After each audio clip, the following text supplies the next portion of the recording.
கஞ்சா கேஸ்ல மாட்டி உள்ள போயிருக்கிறாருல, உங்க கட்சியில வச்சிட்டு இருந்தீங்கல்ல. அதான் கிரிமினல் கூட உங்களுக்கு பழக்கம் இல்லைல்ல? கிரிமினல் கூட எல்லாம் உங்களுக்கு பழக்கம் இல்லை. கிரிமினல் எங்களுக்கு தெரியாம ஒன்று ரெண்டு எங்க எனக்கு ஒரு திமுக பாஜகவை எந்த காலத்திலும் நாங்க எதிர்க்க மாட்டோம். கரெக்டா? சீமானைத்தான் எதிர்ப்போம். ஒத்துக்கிறீங்களா? 100க்கு 100 தவறான செய்தியை பரப்புரம் பண்றீங்க. தவறு இது. எங்களுக்கு முதல் எதிரி பாஜக தான். முதல் எதிரி பாஜக மேல பேசுறதை விட 100 மடங்கு சீமான் கிட்ட தானே பேச. அவர் ஒரு நாளைக்கு 3 முறை வந்து பிரஸ் சந்திக்கிறார். 3 முறை குறைந்தபட்சம் 3 முறை சந்திக்கும் போதெல்லாம் எங்களை தானே கழுவி ஊத்துறாரு. திராவிட முன்னேற்ற கழகத்தையும் திராவிட கழுவி ஊத்துறாரு. நான் வந்து அதுக்குள்ள போகவே விரும்பலையா. இல்லங்க, நாங்க சரியா பேசுங்கன்ற. இல்ல நாம தவறான தகவலை நான் பரப்புரை பண்ண வேண்டாம். இங்க பாருங்க, பொம்பளை விஷயம் நமக்கு வேண்டியது இல்ல. அதுதான் சொல்ல வரேன். ஏன்னா இப்ப உங்க விஷயத்தை நீங்க திராவிட கதையெல்லாம் எடுத்துருவோம்ல. அவரை வச்சு ஏன்னா அவரை வச்சு தான் நீங்க பண்ணீங்க. அவரை வச்சு தான் இன்னும் சார் யாருன்னு சொல்லவே இல்லையே. சார் சார் யாரு பாருங்க. சாருன்னு என்ன இருக்கு, என்ன கேட்டீங்க? நான் என்னன்றேன், நீங்க செவனேன்னு உங்க வேலையை பார்த்துருந்தீங்கன்னா நீங்க பாஜகவை எதிர்க்கிறதா சொல்லிட்டு சீமானை எதிர்த்து அரசியல் பண்ணிட்டு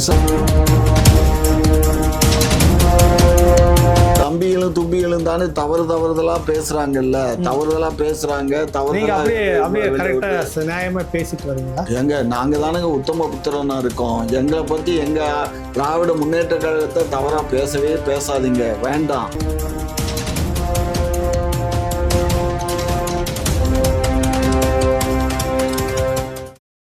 குக்கு செய்திகளுக்காக இன்றைக்கு நாம் சந்திக்கும் விருந்தினர் ராவணா யூடியூப் சேனலினுடைய நிர்வாகி திரு ஏ கலைவன் அவர்களை சந்திக்கின்றோம். வாருங்கள், நீங்களும் சேர்ந்து சந்திப்போம். வணக்கம் ஐயா. அவர் ஒரு IPS ஆபீசரா இருந்து வந்தாலும் கூட அவருக்கு வந்து இந்த கிரிமினல்களோட பழகின காரணத்தினால அவர் கிரிமினல் வேலை தான் பாக்குறாரு. ஐயோ, கிரிமினல்னா என்னன்னே தெரியாது. சாதி இப்ப இன்னொருத்தர் பாஷாவா, ஒருத்தர் சாதிக் பாஷா தான். சாதிக் பாஷா வேறங்க. இப்போ ஒருத்தர் இந்த கஞ்சா கேஸ்ல மாட்டி உள்ள போயிருக்கிறாருல, உங்க கட்சியில வச்சிட்டு இருந்தீங்கல்ல. அதான் கிரிமினல் கூட உங்களுக்கு பழக்கம் இல்லைல்ல? கிரிமினல் கூட எல்லாம் உங்களுக்கு பழக்கம் இல்லை. கிரிமினல் எங்களுக்கு தெரியாம 1 2 எங்க ஒரு 1.5 லட்சம் தொண்டர்களும் கட்சி ஊழியர்கள் இருக்கக்கூடிய ஒரு கட்சியில ஏதோ அங்க ஒன்றும் இங்க ஒன்றும் வந்து எவனோ ஒரு திருடன் வந்து உள்ள வந்துட்டாங்கிறதுனால அது இனம் கண்டுபிடிக்கிறது எங்களுக்கு சிரமமான காரியம். கண்டுபிடிச்சு கட்சியை விட்டு நீக்கிறோம். 2 பேர் ஒருத்தன் டெல்லியில பிடிபட்டான். அவனை கட்சியை விட்டு நீக்கிட்டோம். அயலகத்துறையில மாவட்டத்துல அயலகத்துறையில இருந்தான். இன்னொருத்தன் வந்து இப்போ இதில் கேளம்பாக்கத்துலேயே அந்த இது பஸ் ஸ்டாண்டில் ஒரு 70 கிலோ மெத்தை ஏதோ வச்சுருந்தான்னு பிடிபட்டான். அவனையும் கட்சியை விட்டு நாங்கள் நீக்கிட்டோம். சரிங்களா? எங்கள் கட்சியில் எவன் தப்பு பண்ணுறானோ உடனடியாக அவனுக்கு தண்டனையும் கொடுக்குறோம், கட்சியை விட்டு நீக்கிடுறோம். எங்கள் கட்சியை திராவிட முன்னேற்ற கழகத்தை பொறுத்த மட்டிலும் அப்பழுக்கற்றது, எல்லாருக்கும் விமர்சனத்துக்கு உட்பட்டது. நீங்களும் விமர்சனம் பண்ணலாம், வேற யாரும் பண்ணலாம். அதனால திரு சீமான் அவர்கள் எங்களுடைய கட்சியை விமர்சனம் பண்ணுவதற்கு அவருக்கு உரிமை இருக்கு. ஆனால் குண்டு வீசுவன் என்று சொல்லுவதற்கு உரிமை இல்லை. புரிஞ்சுதா?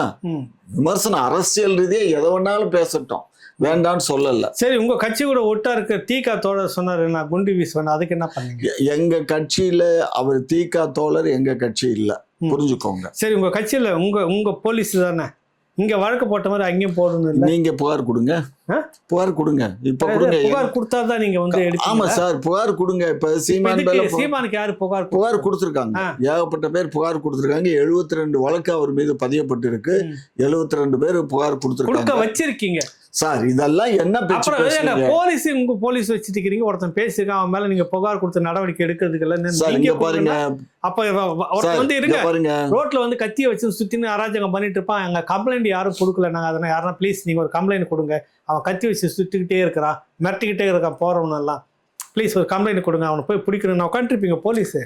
ஏங்க கத்தி வீசுறவனுக்கும் அவன் அதுதான் சொல்றான், அது கள்ளச்சாராயம் வன்முறைங்க வார்த்தை. விற்கிறவனுக்கும் நீங்களா போட்டிருக்கணும். கவர்மெண்ட் இங்க நடத்துறீங்க சரியான கவர்மெண்ட்னா நீங்க போட்டிருக்கணும். டக்குன்னு போட்டு நான் எல்லாருக்கும் பொதுவாக தான் இருக்கிறேன், பார்ஷியாலிட்டி பாக்குறதில்ல. இவரும் அந்த வார்த்தையை பயன்படுத்திக்கிறாரு, இவரும் அப்படி பண்ணணும். அதை விட்டுட்டு சார் ஒரு இங்க பக்கம் பாருங்க, மட்டும் எடுத்துட்டு, நீங்க எனக்கு ஒரு திமுக பாஜகவை எந்த காலத்தில் நாங்க எதிர்க்க மாட்டோம். கரெக்டா? சீமானைத்தான் எதிர்ப்போம். ஒத்துக்கிறீங்களா? 100க்கு 100 தவறான செய்தியை பரப்புரை பண்றீங்க. ம். தவறு இது. ம். எங்களுக்கு முதல் எதிரி பாஜக தான். ம்.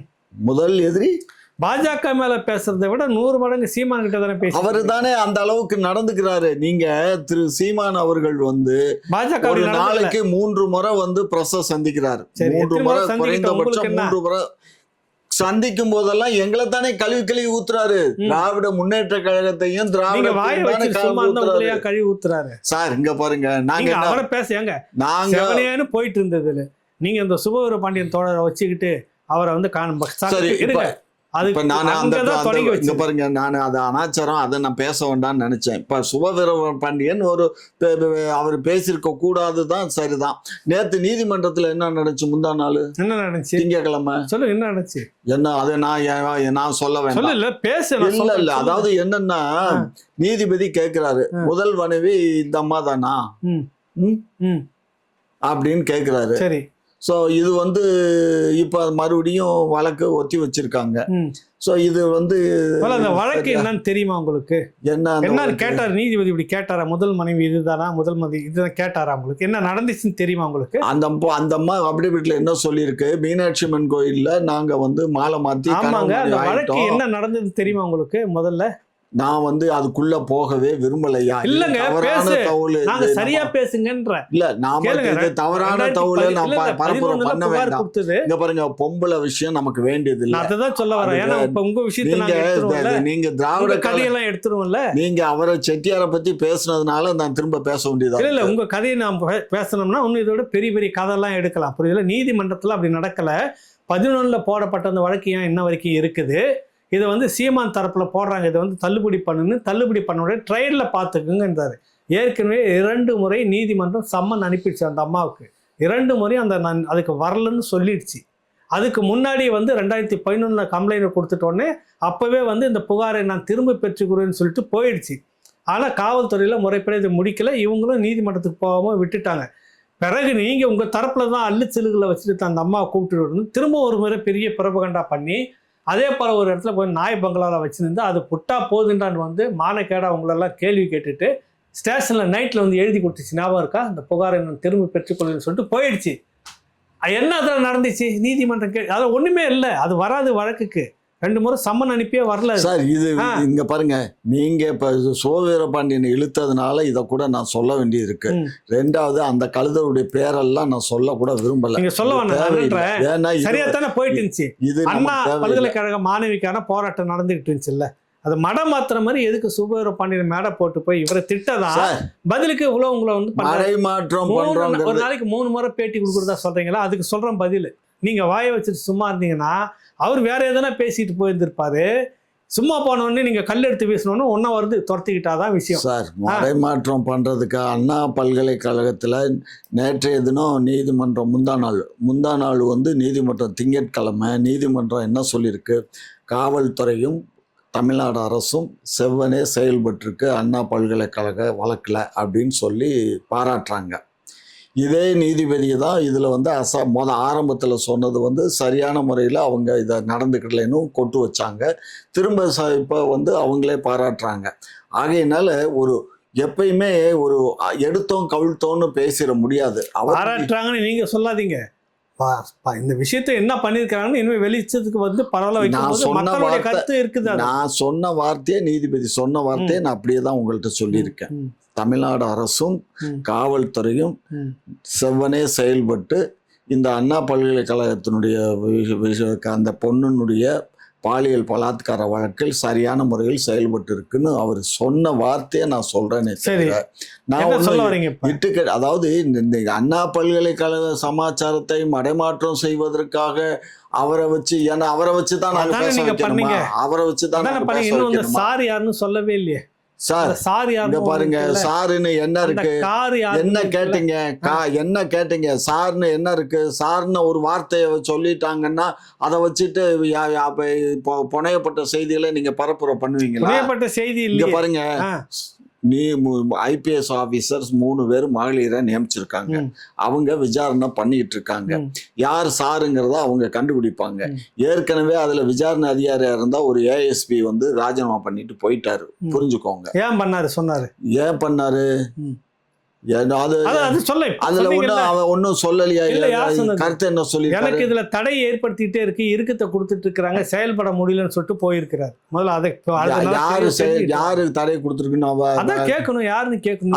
அவர் நீங்க தான் மூச்சுக்கு 3 தடவை மைக்க பாக்குறீங்கல்ல, ஏன் நீங்க அவரை கூப்பிட்டு வந்து மைக்ல பேச வச்சு பேசியான்னு சொல்லி அவர் வரணுங்க. ஆனா அவர் சொல்லிட்டு போயிட்டாரு, என்னால வந்து இங்க வேலை செய்ய முடியல, எனக்கு அழுத்தம் நிறைய இருக்குது, இது வந்து டிஸ்டர்ப் பண்ணிக்கிட்டே இருக்கிறாங்கன்னு சொல்லிட்டு போயிட்டாரு. நீங்க வந்து எதிர்பார்க்கிற மாதிரி அவர்கிட்ட கேட்டிருக்கீங்க, அவர் அது முடியாதுன்னு சொல்லிக்கிறாரு, ரிசைன் பண்ணிட்டு போயிட்டாரு. அதான் விஷயம். அது நான் என்னன்றேன், நீங்க செவனேன்னு உங்க வேலையை பார்த்துருந்தீங்கன்னா நீங்க பாஜகவை எதிர்க்கிறதா சொல்லிட்டு சீமானை எதிர்த்து அரசியல் பண்ணிட்டு இருக்கீங்க. சார் நாங்க சீமானை இங்க பாருங்க, சீமானை நாங்க எதிர்த்திருந்தோம்னு சொன்னா திரு சீமான் அவர்கள் வெளியில் உலாவி வந்திருக்க இயலாது.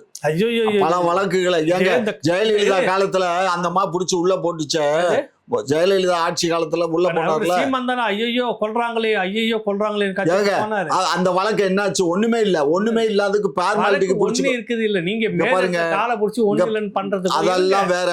என்ன வழக்கு போட முடிஞ்சு சார்? எஃப்ஐஆரே போடல. என்ன பேசுறீங்க? அந்த கலைஞரை வந்து அங்க தூக்கிட்டு போனாங்களே, அதுல எஃப்ஐஆரே போடல. எஃப்ஐஆர் போட்டாங்க, போடல, அது நிரபராதி, அது அப்புறம் அது வேற விஷயம். கைது பண்ணப்ப அவரா வந்துட்டு சீமானா, நான் கேள்வி கேட்கிறேன்னா இல்ல நீங்க கேள்வி நீங்க தான் கேள்வி கேட்கறீங்க, நான் பதில் சொல்றேன். அவர் கத்துறாருன்னு சொல்லி கைது பண்றாருன்னு சொல்ல வரீங்க சார். இங்க பாருங்க, சீமான் வந்து ஐயோன்னு கத்தல, என்ன கொல்றாங்களேன்னு கத்தல, நீ இந்த கைது மிரட்டலு புரியுது இல்ல, இதுக்கு நான் சொல்ல வரேன். இல்ல நாங்க வந்து அதாவது திராவிட முன்னேற்ற கழகம் வந்து அவரை கைது பண்ணலைன்னு சொல்றேன். இப்ப 4 ஆண்டு காலம் ஆட்சி நடந்திருக்கு திராவிட முன்னேற்ற கழகத்துல, முடிஞ்சு போச்சு 4 ஆண்டுகள் ஏறக்குறைய.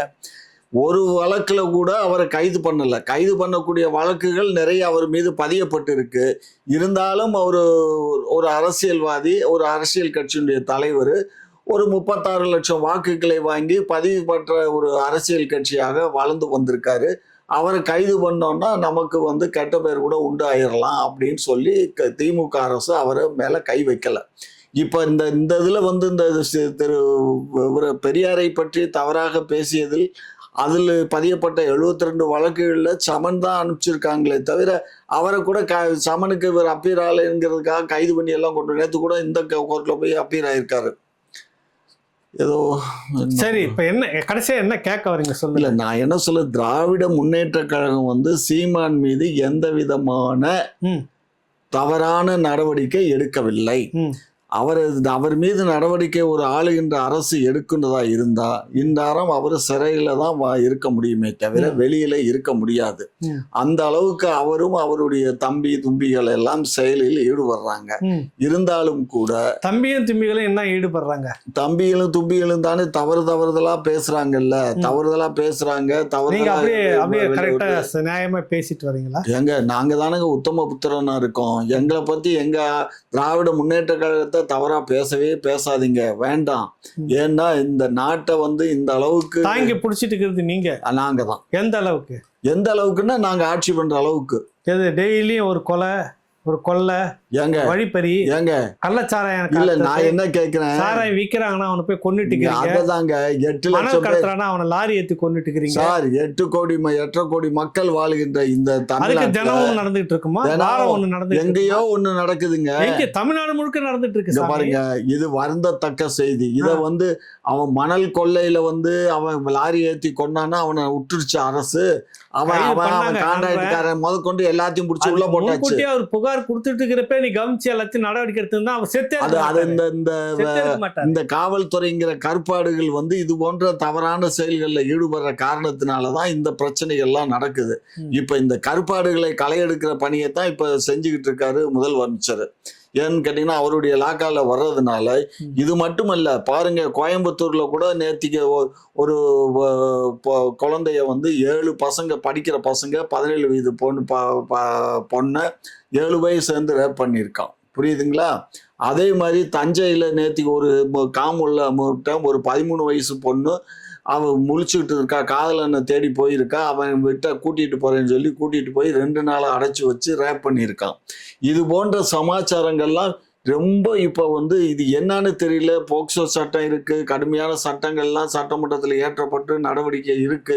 இப்படி இருக்கும்போது இது சர்வசாதாரணமா இப்ப அதுக்கப்புறம் இதுக்கப்புறம் திருப்பூர்லயோ எங்கேயோ இன்னைக்கு காலையில வந்து செயல்படாத அரசுன்றத இல்லங்க, செயல்படாத அரசு இல்ல. இப்ப திருப்பூர்ல பாருங்க, கணவன் மனைவி குழந்தை 3 பேர் இருக்காங்க.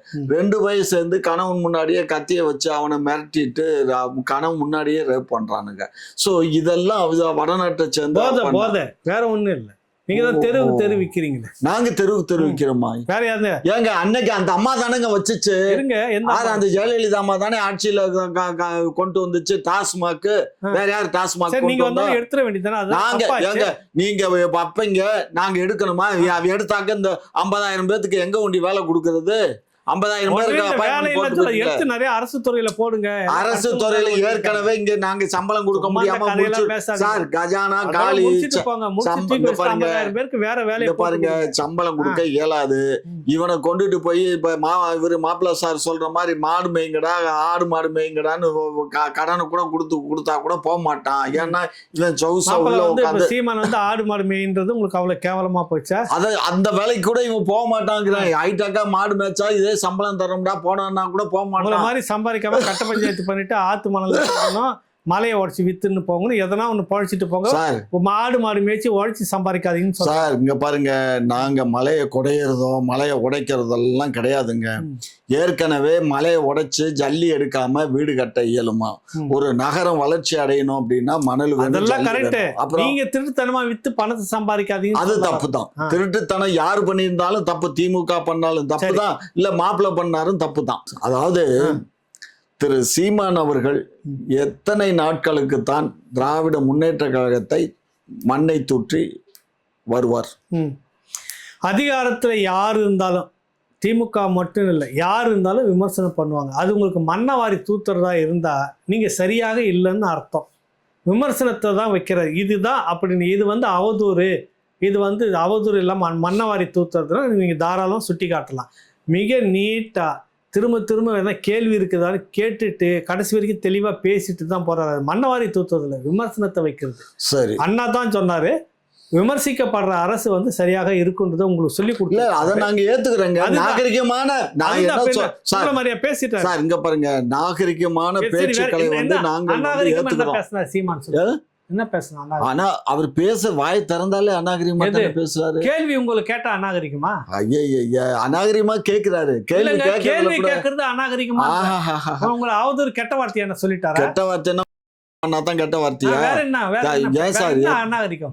மிரட்டல் எல்லாம் கேக்குறாரு, பேசுற சவால் விடுறாரு. இங்க பாருங்க ஒரு விஷயம். சரி, இப்ப இதெல்லாம் இருக்கட்டும். இப்ப நேத்து முந்தா நாள் என்ன சொன்னாரு? இந்த மும்மொழி கொள்கை தவறு, இருமொழி கொள்கை தான் அந்த காலத்திலேயே வந்து அண்ணா இருக்கிற காலத்திலேயே வந்து நேரு இந்திரா காந்தி எல்லாம் ஒத்துக்கிட்டாங்க 65 இந்தியர் போராட்டத்துக்கு பின்னாடி. இன்றைக்கு வந்து இந்த ஒன்றிய அரசு வந்து மும்மொழி கொள்கையை கொண்டுட்டு வர்றதை ஏற்றுக்க இயலாது அப்படின்னு கடுமையா எதிர்த்திருக்காரு. நாங்க அதை வரவேற்கிறோம். இதுல அவர் பேசின வார்த்தைகளை நாங்க 100க்கு 100 நாங்க வரவேற்கிறோம். நேற்று இந்த கூட்டணி கட்சிகள்லாம் சேர்ந்து நேற்று மதுரை சென்னை கலெக்டர் அலுவலகத்தில் நடந்த கூட்டத்தில் எல்லாம் பேசியிருக்காங்க. எல்லாம் வீரவசனமா பேசினாங்கன்னு நீங்க சொல்லுவீங்க. ஆனா வீரவசனங்கிறது இல்லை, சொல்லவே இல்லை. நான் ஏற்கனவே 65ல நடந்த சமாச்சாரத்துல நான் எல்லாம் சிறைக்கு போயிட்டு வந்தவன். சரிங்களா?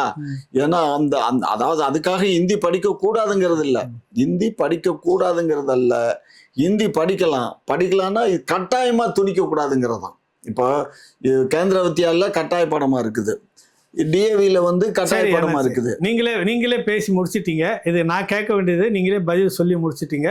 நீங்க எதிர்க்க வேணாம், கட்டாய பாடமாக திணிக்க வேணான்றதில் நில்லுங்க. இதை பத்தி விரிவா இன்னொரு நாளைக்கு நம்ம பேசுவோம். சரி, இதுவரை உங்களுடைய கேள்விகளுக்கு பதிலுக்கும் மிகுந்த குக்கு செய்திகள் சார்பாக வாழ்த்துக்களையும் நன்றியும். நன்றி, வணக்கம் அண்ணாச்சி. குக்கு செய்திகள் வந்து சிறப்பாக வளரணும். வாழ்த்துக்கள். தேங்க்யூ.